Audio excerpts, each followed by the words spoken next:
Hello there, everybody. Welcome here to Prog Monster. My name is Murph. I am the host of this show. This is a show that is dedicated to progressive rock and other forms of rock music. So it's Thursday night, and it's time to do an episode of What's New.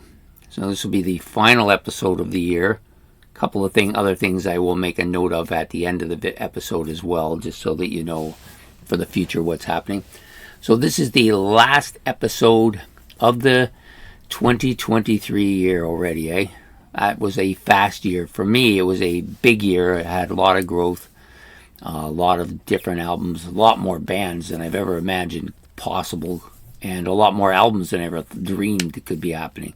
Especially on a show like this, when I started out to do What's New, I thought, maybe I'll find 10 or 12 albums this year that might be suiting me. Well, I actually found, especially towards this last month, up until about November, I probably had maybe 35 or 40 albums I wanted to do. But that last month and a half, I started looking in different sources for different stuff and just exploded. There's no way I could have got all the albums that I wanted to do in. So I had picked this band called Dirty Honey to do their video on them. And then after I listened to the album, I didn't think it was that great. It wasn't bad, but it wasn't that great. And so I started looking around, and that's when I found a couple of other sources of albums, and I found this one.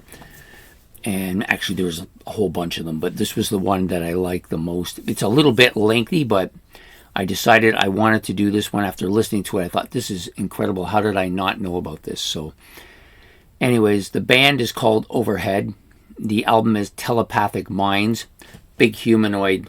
Almost reminds me of the humanoid on the original pilot episode for the very first Star Trek, where they had those big heads and they were pulsating. Kind of reminds me of that. Very, very interesting cover. Lots of color to it as well. This album is very proggy. So before we get going into it, I'll give you the vitals on it. So it was released on March the 31st, 2023. It's about 89 minutes in length, so that's at least twice or more than I usually like on an album.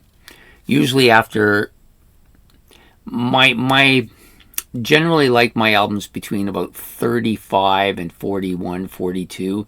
After it starts going past that, it's just really hard for me to stay focused on it anymore. I had no problem with this album though. This is the longest album that I stayed focused on probably ever in my life. So good. So the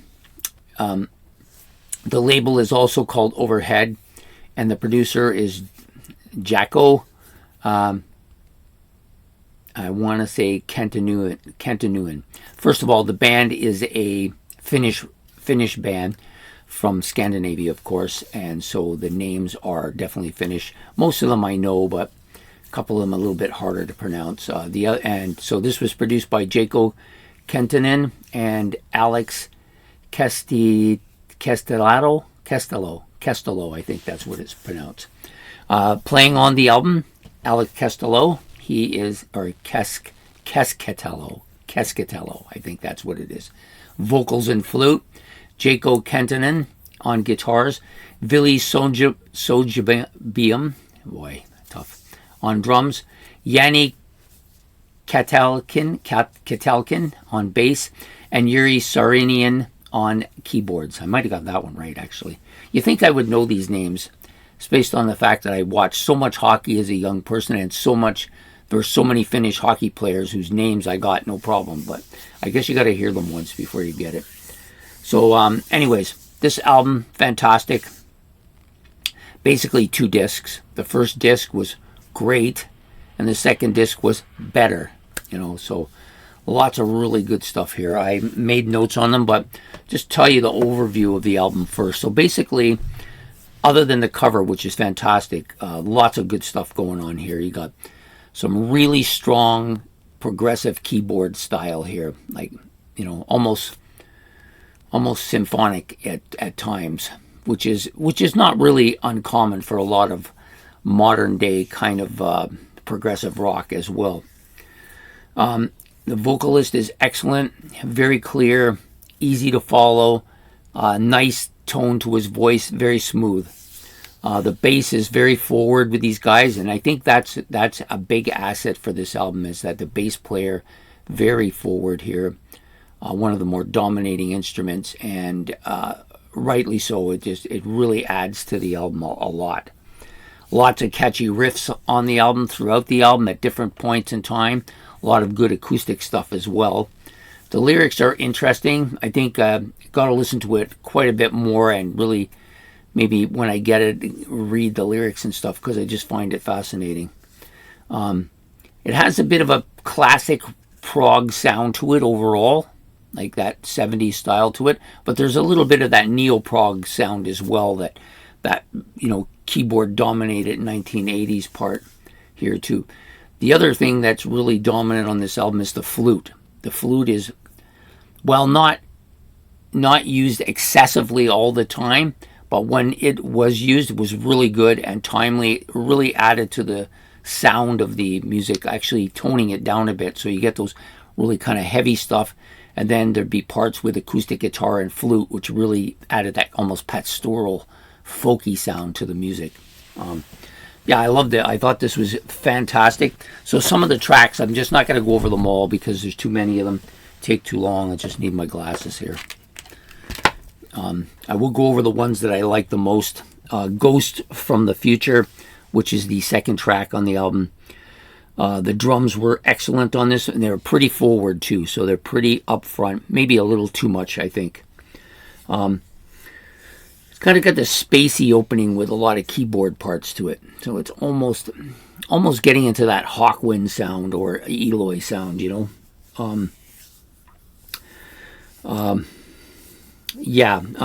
there's a kind of a catchy acoustic bit on this that I really liked a lot.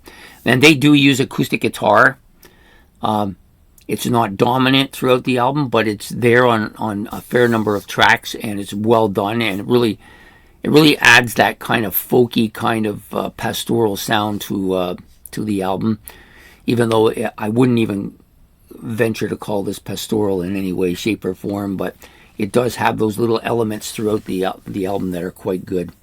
The next song that I really loved was Sail Across the Universe. The flute was great here again. I really like this guy's flute playing. At times he almost has a Ian Anderson sound to it because of the music. I think they kind of timed it to sound like that. But he has his own feel for it as well. Pretty heavy guitar riff on this song.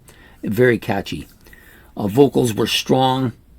There's a bit of a rough edge to his voice in this song too. It's not as smooth as it is throughout most of the songs. There's a few songs here where they go a little bit heavier, and his voice tends to take a little bit of that rough, almost raspy sound to it.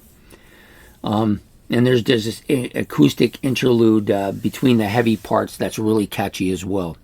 So most of the songs I was good with here. Most of the stuff was in the sevens, as 6 and 7s, but there was 2 or 3 8s in here. So the other two that I really wanted to talk about are Planet of Disorder.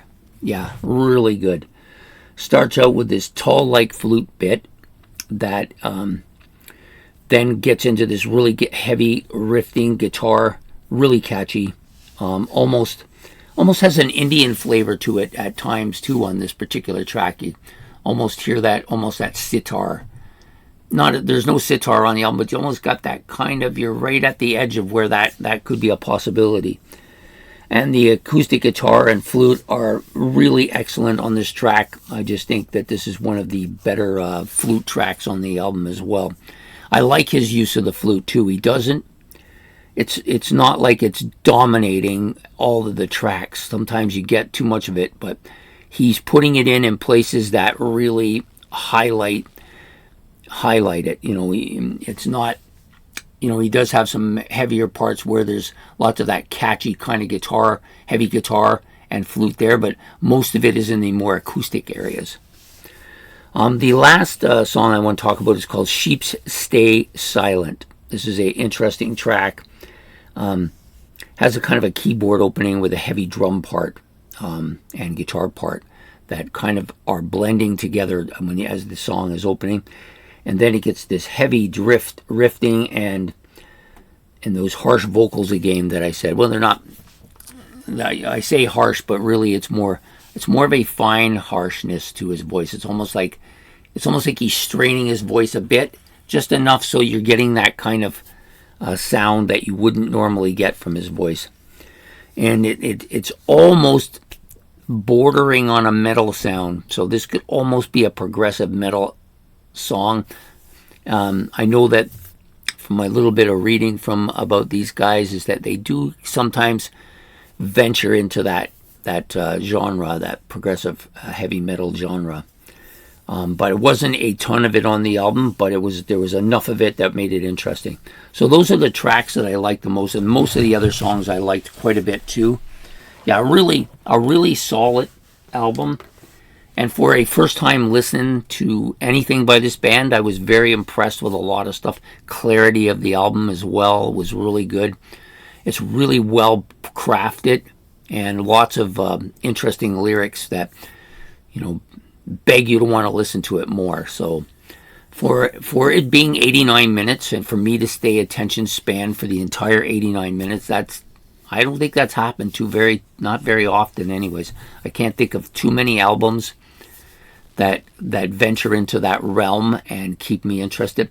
The first one probably like that as far as just a studio album goes was probably way back in 92 when I bought the Freedom album, because it's a bit longer even for that time period. It was in the 70 minutes range, and I remember the first time I listened to it thinking, this is too long, and then after a while I got used to it. But this was right up front, right off the bat. So I'm glad that everybody showed up for the last episode of the year as far as What's New goes. This album I think could have easily made my top 10 as well, but because I only listened to it the last episode of the year, it didn't get that chance. Next year we're going to do it a little bit different. I think we'll do the very last episode of this. We'll do the list then. That way all the albums get a fair shake at it. But anyways, a great finish to the year. I think this was excellent. So next week, a couple changes. I'm no longer going to be doing an episode called This Week, which I used to do every Sunday at noon. The problem is that it started out as an episode to try and coordinate what I was doing on the channel for everybody and for myself as well.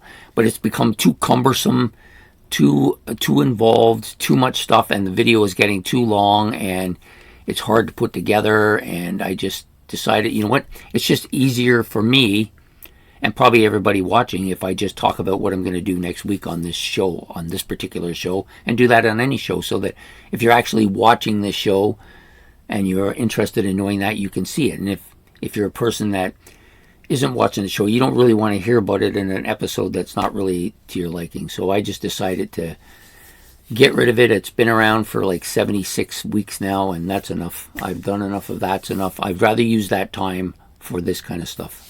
So that's what's going to be happening. That show is and it's has come to an end. Won't ever appear again.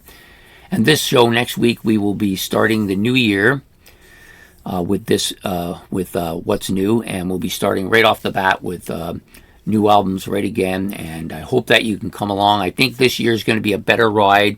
I have 2 or 3 new sources to find my material from that I think are better for me and will be probably more interest to you, because of a lot more prog, which is really what I'm about and really what the people that come here I think are about. So I hope you enjoyed this episode of What's New. Overhead, Telepathic Minds, and we will see you next Thursday night for another episode. Take care and have yourself a good night. Bye.